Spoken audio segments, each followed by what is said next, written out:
ఈ వీడియో మీకు నచ్చినట్లయితే ఛానల్ని లైక్ చేసి సబ్స్క్రైబ్ చేసుకోండి.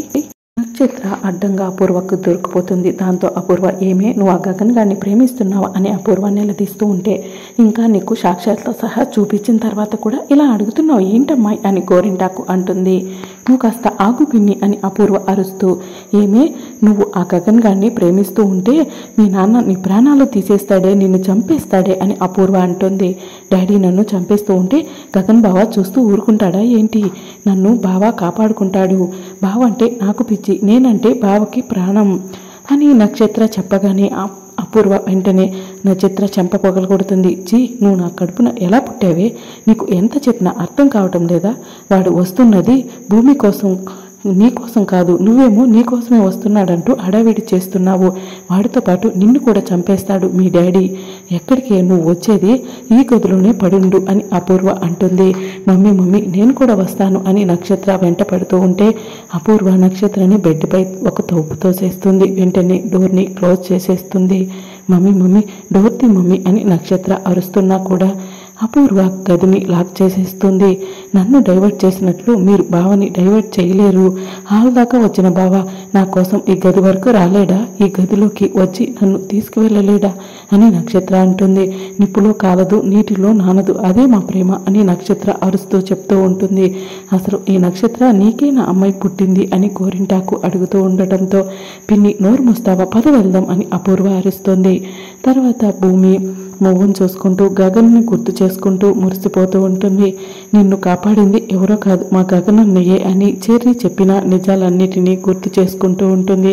అందరికీ ప్రేమకి సింబల్ లవ్ గుర్తయితే నా ప్రేమకి మాత్రం నువ్వే సింబల్ అని భూమి మొవ్వని చేతిలో పట్టుకుని చూసుకుంటూ ఉంటుంది. ఇన్ని రోజులు నేను ప్రాణాలతో ఉన్నది నా కన్న తల్లిదండ్రుల్ని కలుసుకోవటానికి మాత్రమే అని అనుకునేదాన్ని. కానీ నా జీవిత భాగస్వామిని గెలుచుకోవటానికి, నా ప్రాణాలు కాపాడుతూ వచ్చిన నా మూడో ప్రాణాన్ని కలుసుకోవటానికి అని ఇప్పుడిప్పుడే తెలుస్తుంది. కమ్ముకున్న నా జీవితంలోకి కోటి వెలుగుల సూర్యకాంతితో గగన్ గారు రావటం, దానికి కారణం నువ్వే అని మొవ్వకి భూమి చెప్పుకుంటూ ఉంటుంది. నీకు నేను జీవితాంతం రుణపడి ఉంటాను. ఒక వస్తువుకి జీవితాంతం రుణపడి ఉండటం ఏంటి అని నువ్వు అనుకోవచ్చు. కానీ నువ్వు నా దృష్టిలో ఒక వస్తువు కాదు, నా ప్రాణాన్ని నాకు ఇచ్చిన ఆయువు అని గుండెలకి హత్తుకుని భూమి మురిసిపోతూ ఉంటుంది. నీ వల్ల ఆయన్ని నేను పెళ్లి చేసుకోబోతున్నాను. ఈ ఫీలింగ్ నాకు ఎంత బాగుందో తెలుసా? శీతాకాలంలో చలిలా, వేసవిలో వెచ్చదనంలా ఆ ఫీలింగ్ ఏదోలా ఉంది. చాలా బాగుంది. కలుసుకుంటే చాలు అన్న ఆ బంధం కడదాకా నాతో ఉండేలా అదృష్టం నా సొంతమైంది. దానికి కారణం నువ్వు. నాకు బుల్లెట్ తగిలినప్పుడు, నేను హాస్పిటల్లో ఉన్నప్పుడు నాకు ఏమీ కాకూడదు, నేను కోలుకోవాలి అని దేవుడికి కూడా మొక్కని ఆయన అమ్మవారి చీర కట్టి ముఖమంతా పసుపు రాసుకుని పూజ చేశారు అని కేవలం నా కోసం మాత్రమే గగన్ గారు ఇలా చేశారు. అయ్యో నీకు ఇంకో విషయం చెప్పడం మర్చిపోయాను. ఇదిగో ఈ గిఫ్ట్ గగన్ గారు నాకిచ్చారు. మొట్టమొదటి గిఫ్ట్ తెలుసా అని గగన్ ఇచ్చిన లవ్ కపుల్ గిఫ్ట్ని మొవ్వకి చూపిస్తూ ఉంటుంది. ఇది నేను, ఇది గగన్ గారు. ఈ మాట నేను చెప్పలేదు, గగన్ గారే చెప్పారు. చాలా బాగుంది కదా అని లవ్ కపుల్కి భూమి ముద్దు పెట్టుకుంటూ ఉంటుంది. ఎక్కువ పొగుడుతున్నానని ఫీల్ అవ్వకు. ఈ రోజు నుంచి మీరిద్దరూ ఫ్రెండ్స్. మీలాగే మేమిద్దరం కూడా కలిసి ఉండబోతున్నాము. ఆయనతో నా పెళ్ళయ్యాక ఆయన నన్ను ఎలా పిలుస్తాడు? ఏ తైతక్క ఏం చేస్తున్నావు? ఆకలితో ఉన్నాను, వచ్చి వడ్డించు అని గగన్ గారు నన్ను ఇలాగే పిలుస్తారు కదా అని భూమి తనకు తానే చెప్పుకుంటూ నవ్వుకుంటూ ఉంటుంది. ఇక ఆంటీనైతే ఏ పని చేయనివ్వకుండా అన్ని పనులు నేనే చేస్తాను. మా ఇద్దరు పెళ్ళవగానే మిమ్మల్ని పట్టించుకోనని మీరు అస్సలు ఫీల్ అవ్వకండి. నేను మిమ్మల్ని కూడా చాలా బాగా చూసుకుంటాను. కాకపోతే మీ ఇద్దరికంటే మా ఆయన్ని నేను ఎక్కువగా చాలా బాగా చూసుకుంటాను. ఆయన తర్వాతే మిమ్మల్ని. సరే కాసేపట్లో ఆయన వచ్చేస్తారు. మీతో మాట్లాడుతూ ఉంటే టైం అయిపోతుంది కదా. ఆయన వస్తారు. ఆయనకి నేను అందంగా కనిపించాలంటే కాస్త అందంగా రెడీ అవ్వాలి కదా అని భూమి మొవ్వకి లవ్ కపుల్కి ముద్దు పెడుతూ వాటిని ఎత్తి పెడుతూ ఉంటుంది. గగన్ కార్ డ్రైవ్ చేస్తూ ఉంటే శారద పూర్ణి కార్లో కూర్చుని వెళ్తున్నందుకు భూమిని తెచ్చుకుంటామని చాలా సంతోషంగా ఉంటే వాళ్ళ సంతోషాన్ని చూసి గగన్ కూడా చాలా సంతోషంగా కార్ డ్రైవ్ చేస్తూ ఉంటాడు. ఇక్కడేమో భూమి మంచి హాఫ్ శారీ కట్టుకుని రెడీ అవుతూ అద్దంలో చూసుకుని మురిసిపోతూ ఉంటుంది. అప్పుడే చెర్రీ అక్కడికి వచ్చి, మువ్వ ఏంటి ఈరోజు నీ ముఖం కడిగిన ముత్యంలా ఇంత మెరిసిపోతుంది అని అద్దంలో భూమిని చూస్తూ భూమి వెనకాల నిలబడి చెర్రీ అడుగుతూ ఉంటే, నీకు తెలీదా చెర్రీ, ఈరోజు నన్ను తీసుకువెళ్ళడానికి శారద ఆంటీ వాళ్ళు వస్తున్నారు కదా అని భూమి సిగ్గుపడుతూ చెప్తూ ఉంటుంది. ఏంటి వాళ్ళు వస్తున్నారని నేను బోల్డ్ అంత టెన్షన్ పడుతూ ఉంటే నీకేం అసలు టెన్షనే లేదా అని చెర్రీ అంటే, రాత్రి నుంచి నేను కూడా చాలా టెన్షన్ పడ్డాను. ఇందాకే నాకు క్లారిటీ వచ్చింది. జరిగేది ఎలాగో జరగక మాన్నప్పుడు మన నిర్ణయాలు మనం తీసేసుకోవాలి కదా చెర్రీ అని భూమి అంటుంది. నువ్వు ఒక్కోసారి ఏమీ అర్థం కాకుండా నాలాగే భలే మాట్లాడతావు మూవా. అయినా టెన్షన్ నీకెందుకు ఉంటుంది?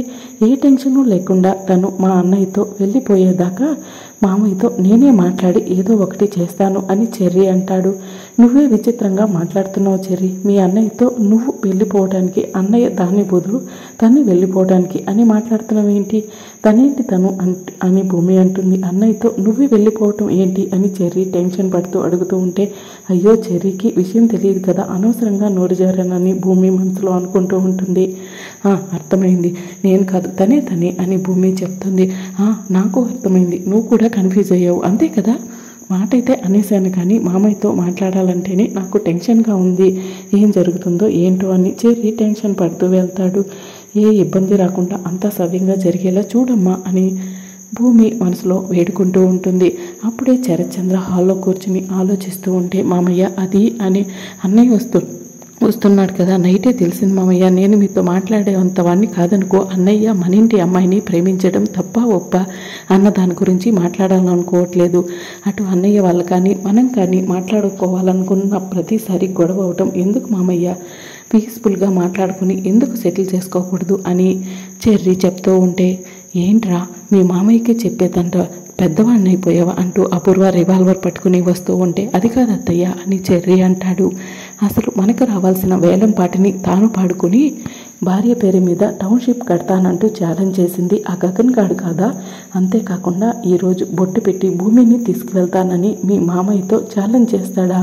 ఎంత ధైర్యం ఉంటే ఇలా చేస్తాడు అని అపూర్వ అనగానే చెర్రీ చాలా షాకింగ్గా కళ్ళు పెద్ద చేసి వింటూ ఉంటాడు. ఆక్షన్లో పంతం పట్టింది వాడు, ఛాలెంజ్ చేసింది వాడు. ఆక్షన్ పాడుకునిందే కాకుండా భూమికి బొట్టు పెట్టి తీసుకువెళ్తానని ఛాలెంజ్ చేసిందే వాడు అని అపూర్వ మళ్ళీ చెప్తూ ఉంటే బిందు చెర్రీ ఇద్దరు షాకింగ్గా వింటూ ఉంటారు. అలాంటి వాడితో ఇంకా ఏంట్రా పీస్ఫుల్గా మాట్లాడేది అని అపూర్వ అరుస్తూ ఉంటుంది. అంతకు ముందు రోజు రాత్రి గగన్ మాట్లాడిన మాటల్ని చెర్రీ ఇప్పుడు గుర్తు చేసుకుంటూ ఉంటాడు. ఎంతైనా మామయ్య కూతురు కదా అని చెర్రీ అనటం, ఎవర్రా ఆయన కూతురు అని గగన్ చెప్పిన మాటల్ని చెర్రీ ఇప్పుడు గుర్తు చేసుకుంటూ ఉంటాడు. అలాగే ఇందాక డ్రెస్సింగ్ టేబుల్ దగ్గర భూమి మాట్లాడిన మాటలను కూడా చెర్రీ గుర్తు చేసుకుంటూ ఉంటాడు. అన్నయ్యతో నువ్వేంటి వెళ్ళేది అని చెర్రీ అడగటం, లేదులే అని భూమి కవరింగ్లు చేసుకోవడం మొత్తం కూడా చెర్రీకి గుర్తుకు వస్తుంది. బావా నిజంగానే వాడు కనుక ఈ ఇంటికి వస్తే వాడు ఇంట్లోకి అడుగు పెట్టకముందే వాడు ప్రాణాలు తీసేసే బావా అని అపూర్వ రివాల్వర్ని శరత్చంద్ర చేతికి ఇవ్వటం, శరత్చంద్ర గన్నం చూసుకుంటూ ఉంటాడు. అదేంటమ్మాయి అల్లుడు గారిని మర్డర్ చేయమని రివాల్వర్ అలా వచ్చేస్తున్నావు అని గోరింటాకు అడగటంతో, తప్పదు పిన్ని, ఇప్పుడు ఆయన ఆ గగన్ గారిని చంపేయలేదనుకో, నక్షత్ర ఆ గగన్ గారిని ప్రేమిస్తుందన్న విషయం ఈయనకి తెలిసిపోతుంది.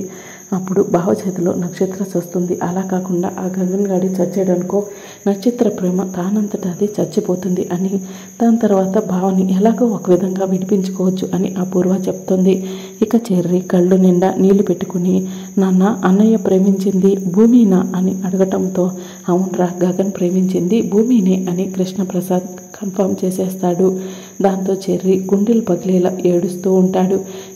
ఇంకా వైపు భూమి తనంత తాను అద్దంలో చూసుకుని మురిసిపోతూ ఉంటే గగన్ చాలా సంతోషంగా కార్ డ్రైవింగ్ చేసుకుని వస్తూ ఉంటాడు. రివాల్వర్ పట్టుకుని శరత్చంద్ర రెడీగా ఉంటే అప్పుడే భూమి పరిగెత్తుకుంటూ హాల్లోకి వచ్చి కోపంతో రివాల్వర్ పట్టుకున్న శరత్చంద్రని చూస్తూ ఉంటే టెన్షన్ పడుతూ ఉంటే భూమి వైపు చూస్తూ చెర్రీ బాధపడుతూ ఉంటాడు. అప్పుడే గగన్ వాళ్ళ కారు వచ్చి ఇంటి ముందు ఆగుతుంది. గగన్ శారద పూర్ణి ఒకరినొకరు చూసుకుంటూ చాలా సంతోషంగా అడుగు లోపల పెట్టబోతూ ఉంటే శరత్చంద్ర భూమి వాళ్ళందరూ చాలా షాకింగ్గా వాళ్ళ వైపు చూస్తూ ఉంటారు. ఇక రేపటి ఎపిసోడ్లో, రే గగన్ అటు నుంచి అటు వెళ్ళిపో, లేకుంటే నీ ప్రాణాలు నా చేతిలో పోతాయి అని శరత్చంద్ర రేపటి ఎపిసోడ్లో గగన్కి రివాల్వర్ గురిపెట్టి బెదిరిస్తూ ఉంటాడు.